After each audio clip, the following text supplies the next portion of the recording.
Hi everyone, আসসালামু আলাইকুম। আশা করি আপনারা সকলে অনেক ভালো আছেন। তো আজকের এই ভিডিওতে কথা বলবো মূলত ত্রিভুজের অন্তকেন্দ্র, পরিকেন্দ্র, ভরকেন্দ্র এবং লম্ববিন্দু নিয়ে। প্রায় আমরা পরীক্ষার মধ্যে কনফিউশনে পড়ে যাই অন্তকেন্দ্র, পরিকেন্দ্র এগুলো নিয়ে, কেননা আমরা বিশেষ করে ম্যাথগুলো নিয়ে খুব ভালো প্রিপারেশন নেই, কিন্তু দেখা যাচ্ছে ত্রিভুজের এই জ্যামিতির এই বিষয়গুলো থেকে আমাদের হেয়ালিপনায় থেকে যায়। তো আজকের এই ভিডিওতে আমি খুব সুন্দরভাবেই আপনাদের অন্তকেন্দ্র, পরিকেন্দ্র এবং ভরকেন্দ্র ও লম্ববিন্দু সম্পর্কে একদম পরিষ্কার ধারণা দিয়ে দেব, যে নেক্সট টাইম আপনাদের আর ধারণার প্রয়োজন হবে না, আপনারা যদি সম্পূর্ণ ক্লাসটি ভালোভাবে করেন। তো চলুন শুরু করা যাক। প্রথমে আমরা ত্রিভুজের অন্তকেন্দ্র নিয়ে কথা বলবো। এটাকে ইংলিশে বলা হয় ইন সেন্টার। আমরা যদি কোনো ত্রিভুজের অন্তকেন্দ্র বের করতে চাই, তাহলে তো অর্থাৎ ত্রিভুজের তিনটা কোণ থাকে, এ বি সি, অর্থাৎ এই তিনটা কোণের এ কোণের যদি আমরা মধ্যমা একটা বের করি, বি কোণের এবং সি কোণের, তিন কোণের যদি আমরা মধ্যমা বের করি, তাহলে এ কোণের ক্ষেত্রে দেখা যাচ্ছে এইটা হবে, বি কোণের ক্ষেত্রে এইটা এবং সি কোণের ক্ষেত্রে এইটা। অর্থাৎ তিনটা কোণের মধ্যমা যে বিন্দুতে মিলিত হবে, অর্থাৎ কোণ ত্রয়ের মধ্যবিন্দু সংযোগ রেখাংশ অর্থাৎ ও বিন্দুতে মিলিত হলো, এটাই হচ্ছে ত্রিভুজের অন্তকেন্দ্র। ঠিক আছে? তো অর্থাৎ ত্রিভুজের কোণ ত্রয়ের মধ্যবিন্দুগামী রেখার সংযোগ বিন্দুকে ত্রিভুজের অন্তকেন্দ্র বলা হয়। ঠিক আছে? তো ত্রিভুজের অন্তকেন্দ্র দিয়ে কি হয়? তো ত্রিভুজের অন্তকেন্দ্র অর্থাৎ এটা একটা সূক্ষ্মকোণী ত্রিভুজ, এবং এই ত্রিভুজের অন্তকেন্দ্র অর্থাৎ ও, এখান থেকে যদি আমরা একটা রেখা টানি, এবং এটা হচ্ছে ও এ একটা রেখা, এই রেখার সমান ব্যাসার্ধ নিয়ে যদি আমরা একটা বৃত্তচাপ আঁকি ও বিন্দুতে, তাহলে পুরো ত্রিভুজের তিনটা রেখাকেই স্পর্শ করবে। তাহলে আমরা একটা বৃত্তচাপ আঁকি যদি, তাহলে পুরো তিনটা রেখাকেই সেটা স্পর্শ করবে। মূলত ত্রিভুজের অন্তকেন্দ্র এই কাজের জন্যই ব্যবহার করা হয়ে থাকে। তারপর আমরা ত্রিভুজের পরিকেন্দ্র। পরিকেন্দ্র আসছে মূলত পরিসীমা থেকে। তো পরিকেন্দ্রটা কিরকম ভাবে হবে? অর্থাৎ একটা ত্রিভুজ এ বি সি, একটা ত্রিভুজ যদি আমরা এ বির মধ্যমা বের করি, অর্থাৎ যেভাবে মধ্যবিন্দু বের করি আমরা সেভাবে যদি একটা মধ্যমা বের করি, তারপর আমরা বি সি এর মধ্যমা এবং এ সি এর মধ্যমা, এই মধ্যমা তিনটা অর্থাৎ রেখার মধ্যমা তিনটা যে বিন্দুতে মিলিত হবে, এটাই হচ্ছে ত্রিভুজের পরিকেন্দ্র। ঠিক আছে? তো ত্রিভুজের বাহুগুলোর মধ্যবিন্দুগামী, ত্রিভুজের বাহুগুলোর মধ্যবিন্দুগামী রেখা যে বিন্দুতে মিলিত হবে সেটাকেই বলে ত্রিভুজের পরিকেন্দ্র। ঠিক আছে? তো ত্রিভুজের পরিকেন্দ্র তিনটা ত্রিভুজের তিন রকম ভাবে হয়। এটা হচ্ছে সূক্ষ্মকোণী ত্রিভুজের পরিকেন্দ্র, অর্থাৎ সূক্ষ্মকোণী ত্রিভুজের পরিকেন্দ্রটা একদম মাঝে হবে। ঠিক আছে? আর সূক্ষ্মকোণী ত্রিভুজের পরিকেন্দ্র অবশ্যই ত্রিভুজের ভিতরে, অর্থাৎ মাঝে ভিতরেই হবে। তারপর আসে স্থূলকোণী ত্রিভুজের, অর্থাৎ যে কোণ ত্রিভুজের একটা কোণ 90 ডিগ্রি থেকে বেশি। ঠিক আছে? তো স্থূলকোণী ত্রিভুজের পরিকেন্দ্রটা বাহিরে হবে, ত্রিভুজের বাহিরে হবে।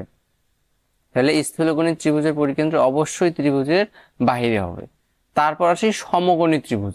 সমকোণী ত্রিভুজের পরিকেন্দ্রটা অতিভুজের মাঝে হবে, অর্থাৎ যে অতিভুজের মাঝে যে মধ্যবিন্দু আমরা রেখাটা বের করব সেখানে হবে। ঠিক আছে? তো সমকোণী ত্রিভুজের পরিকেন্দ্র অবশ্যই ত্রিভুজের অতিভুজের মাঝে হবে। ঠিক আছে? এবার আরেকটা জিনিস আমরা দেখে নেই, সেটা হচ্ছে ত্রিভুজের পরিকেন্দ্রটা মূলত কিভাবে কাজ করে বা কি। ত্রিভুজের পরিকেন্দ্রটা হচ্ছে আমাদের, অর্থাৎ যে ত্রিভুজটার পরিকেন্দ্রটা অবশ্যই তো মাঝে হয় সূক্ষ্মকোণী ত্রিভুজের, এবং যে কোনো বড় শীর্ষের, অর্থাৎ বড় মানে যে কোনো শীর্ষের সমান ব্যাসার্ধ নিয়ে যদি আমরা একটা বৃত্তচাপ আঁকি, তাহলে পুরো বৃত্তচাপটা ত্রিভুজের বাহিরে হবে, অর্থাৎ পুরো ত্রিভুজটা বৃত্তচাপের ভিতরে থাকবে। ঠিক আছে? ঠিক এটা হচ্ছে সূক্ষ্মকোণী ত্রিভুজের, এটা হচ্ছে আমাদের স্থূলকোণী ত্রিভুজের, ঠিক আরেকটা হচ্ছে আমাদের সমকোণী ত্রিভুজের। তিনটা একই রকম হবে, অর্থাৎ যদি আমরা বড় শীর্ষের সমান ব্যাসার্ধ নিয়ে একটা বৃত্তচাপ আঁকি, তাহলে সেটা সেই ত্রিভুজটা পুরো বৃত্তের ভিতরেই হবে। তারপর আসে ত্রিভুজের ভরকেন্দ্র। ত্রিভুজের ভরকেন্দ্র কিভাবে? ভরকেন্দ্রটা কি? ত্রিভুজের ভরকেন্দ্র অর্থাৎ যদি আমরা একটা রেখা বিছি, একটা রেখার যদি আমরা একটা মধ্যমা বের করি, ঠিক একই রকম ভাবে যদি আমরা এ বি রেখার মধ্যমা বের করি ই, এবং এ সি রেখার মধ্যমা এফ বের করি, এই মধ্যমা যে বিন্দুতে মিলিত হবে সেটাকেই বলে ত্রিভুজের ভরকেন্দ্র। অর্থাৎ ত্রিভুজের মধ্যমাত্রয় যে বিন্দুতে মিলিত হয় তাকে বলা হয় ত্রিভুজের ভরকেন্দ্র। তাহলে আমাদের এখানে ভরকেন্দ্র ও।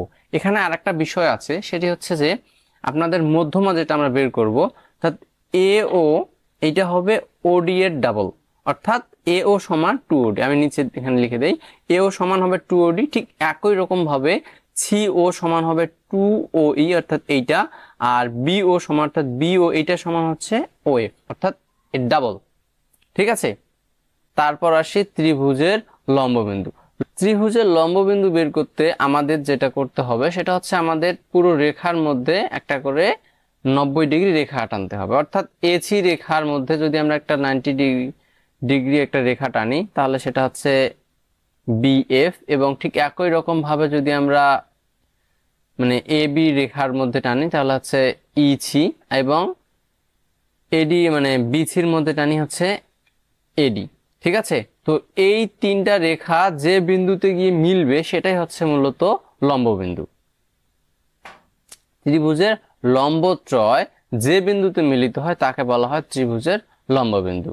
তো আমি আশা করছি আপনাদের এখন কোনো রকমের কনফিউশন থাকার কথা না ত্রিভুজের এই চারটা পার্ট নিয়ে, অর্থাৎ ত্রিভুজের পরিকেন্দ্র, অন্তকেন্দ্র, ভরকেন্দ্র এবং লম্ববিন্দু। আশা করি পরীক্ষার মধ্যে আপনারা অবশ্যই অ্যান্সার করতে পারবেন। তো ইনশাআল্লাহ দেখা হবে নেক্সট আরেকটি ভিডিওতে। ততক্ষণ পর্যন্ত ভালো থাকবেন, সুস্থ থাকবেন এবং এই চ্যানেলের পাশেই থাকবেন। আসসালামু আলাইকুম ওয়া রাহমাতুল্লাহ।